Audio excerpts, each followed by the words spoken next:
Picking flies can be super confusing. There are thousands and thousands and thousands of different fly patterns. When you go into a fly shop, it's just overwhelming seeing all those trays of flies. You don't know where to start. Well, I'm gonna give you a place to start. I'm gonna give you a dozen flies that you can use anywhere.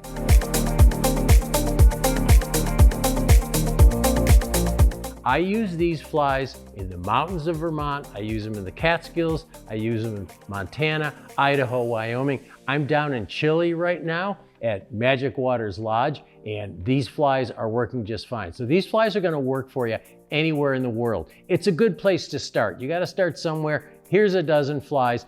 The thing is, you'll be able to find these flies in any fly shop. They're common, popular flies that you'll be able to find anywhere. So here's the list. Let's start with nymphs. So the first nymph I would pick is the FRENCHIE jig nymph. It's a little kind of sparkly, sort of a pheasant tail, hare's ear with a bead head tied on a jig hook. That's a deadly fly. Second would be a zebra midge. Zebra midge is an imitation of small mayfly, small stonefly, small midge. When you need a small nymph, this is a good one to go for. Another nymph that's handy is a pheasant tail. This one is a little more subtle, doesn't have any bead on it. It's skinny, it imitates small mayfly nymphs, small stonefly nymphs, and it's one of the most popular flies in the world. Next would be a prince nymph. It's a weird looking fly. Nobody knows what it imitates. It just works, and I'd get it in a bead head version, so bead head prince.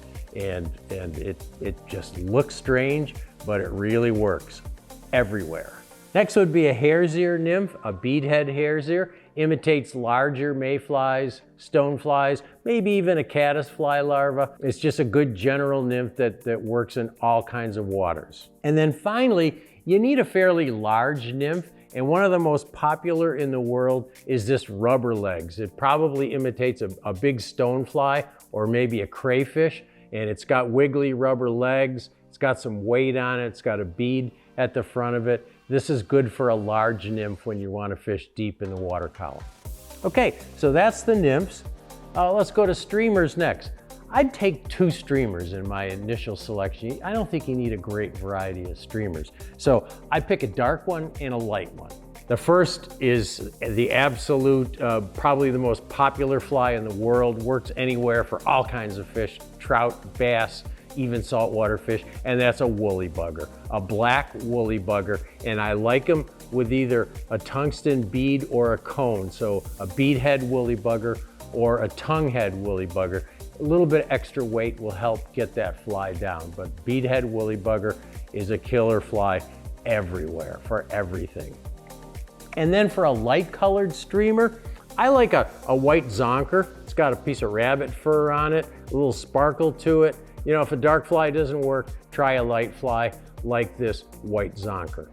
And then for dry flies, starting with the largest, my favorite large dry fly is a chubby CHERNOBYL. It's got a highly visible wing that sticks up so you can see it on the water. It's got a foam body, so it floats really well. And this is a good fly to hang a nymph on if you're using a dry dropper rig, because it'll float even holding a nymph below it. Even a heavy nymph won't sink this. So chubby CHERNOBYL is an excellent large dry fly. Imitates a grasshopper, stonefly, cricket, who knows. It imitates a larger surface food. And then for matching most mayfly and caddisfly hatches, a parachute Adams is a great fly. It's the most popular dry fly in the world, and it works most days. There's some people that only fish parachute Adams for dry flies. So it's really effective, and you need to have some of these in your fly box. And then to imitate caddis flies, small grasshoppers, moths, things like that, an elk hair caddis. This has got a down wing, so it imitates flies that have their wings folded along their body. Elk hair caddis is a great fly, and it's a great fly when you don't know what fish are taking, or if they're not rising. Sometimes they'll just come up for an elk hair caddis. So great fly.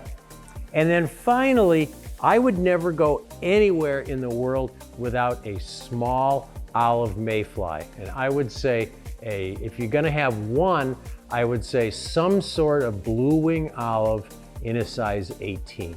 So that's my dozen flies. They're gonna work anywhere in the world and it'll simplify your fly box. Don't worry about it. You'll pick up lots of different fly patterns as you go. There are always local favorites. You might get a fly from a guide, but if you go with these flies, you're gonna be in good shape.